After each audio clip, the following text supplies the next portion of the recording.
Someone is very hot. Oh, Right? okay. This should be outlawed. There should be regulation about AI and this thing. I think there's a lot more ice cream if you want. Yeah, I'm going for the ice cream now.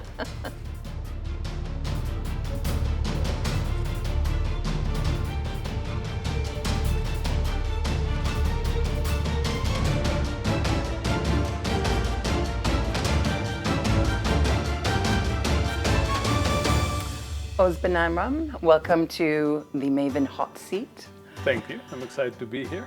Benamram is well known to probably most people watching. Currently the Chief AI Officer at Pillsbury, but also you were the Chief Knowledge and Innovation Officer at White & Case for 11 years and the founder of Skills Law, which is an organization that has been bringing knowledge and innovation professionals together for many years now. You also were the Chief Innovation Officer at Simpson Thacher. So a very storied career in knowledge, innovation, and AI. So Oz, in the hot seat, we are going to be eating wings with hot sauce at the same time as we answer questions. We're going to start with the least spicy of the sauces, so please feel free, help yourself to a wing. Great. And I will eat with you. And is that the least spicy? This is the least spicy right now. It's spicy. It's already quite spicy. You've said that people come to your type of job, our type of job, either through a drive for efficiency or a hatred of risk, and usually meet somewhere in the middle. Which one are you? I'm definitely a risk taker, and I hate inefficiency. It irks me. That's why I was a practicing lawyer, and there were all those things that just made me mad, that we have to do things the wrong way. And that got me to knowledge innovation role. I was still at Mofo at the time, Morrison Foerster, as an associate, and I had some good ideas for how we could work smarter. And the firm said, run with it, and that's how I started. I think the same principles that help with efficiency, having a checklist, having things being scripted according to a playbook, also have reduced risk, because you're doing it in a more consistent way. So that's why I said people come to the middle from both directions, because either you want to reduce risk or you want to increase efficiency. They both, I call it work smarter. They both get you to work smarter. So yes. Yeah, interesting. I mean, you would come from one or the other primarily, probably, and then meet somewhere in the middle. Yeah. Excellent. Well, shall we move on to our next hot sauce? Absolutely.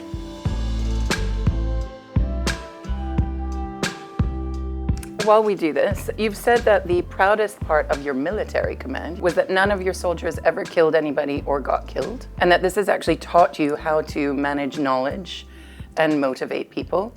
How does that show up in how you lead today? And please. Oh wow, that's a spicy question. A spicy question. I did learn a lot of my, I think, leadership philosophy came from that, because in the army, you must train everyone around you to know what you know, because in any moment you could get a bullet. And as a head of a company, I made sure that the head of the platoons each knew what I knew, and I shared with them the decision making and the process. The other thing in the army, you have something we don't have when we work in law firms. You could put people in jail if they don't do what you tell them to do. But the principle, you could get people motivated either by fear or by loyalty. Right? If they understand the mission and they identify with it, they do things, and it takes a while to get loyalty and to get people to get excited about it. Or you could say, I'm going to be very scary, don't know what to say, I send you to jail. You have both tools, and you need to decide which approach you take. Fear gets people to react way faster, but it's only as good as the fear factor exists. And the moment you're gone, or the moment the fear factor is gone, it evaporates.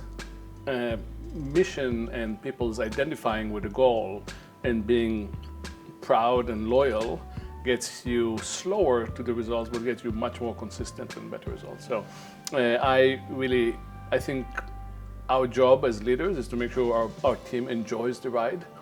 As one partner at White & Case used to say, we don't save lives, we make rich people richer, we should enjoy the ride. And I agree with that. I think it's really important for us to as leaders, make sure that everyone enjoy it and it's not a fearful experience when we don't have to create fear for nothing. It's really interesting. It's like it's the classic carrot and stick, but to the extreme. Yeah, And so interesting also that communication was so critical, it is. Yeah. even in those circumstances. And also sharing transparency, because you have, especially in the military base, you have a lot of power and knowledge, and you decide what you share down. And for me, it was really important to share as much as I can, right? And making it that, and you get better results, right? I mean, everyone contributes to the conversation, everyone owns the results. It's not, my boss told me, so I'm doing it. It's like, we decided that's the best approach of how we're going to approach it. So it's more fun for everyone. I mean, it makes it, and you want to make sure that, I mean, I'm proud of, probably one of the things I'm most proud of my career now is that there are so many people who lead knowledge innovation in other law firms that I helped raise at some point, right? And helping seeing other people succeed is really great. So. You're a mentor to many people, including myself. Thank you. Shall we move on to the Yes. next hot sauce?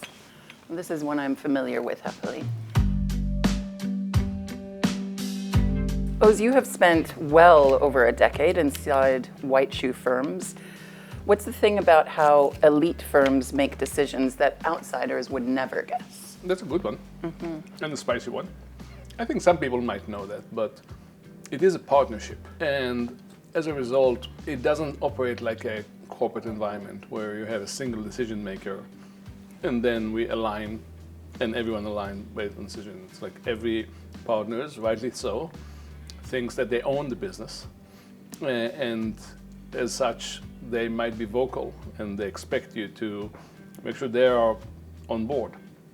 So a lot of the energy goes to build the consensus around it. You could try sometimes, again, to get a shortcut and not try to go to get a consensus for everything. You need to decide which of the functions are worth you going fast versus going slow and making sure that the organization is supportive of that. I think as Brad Karp learned recently, they can walk away now, right? I mean, so you only have that much leeway to do things despite what other people think.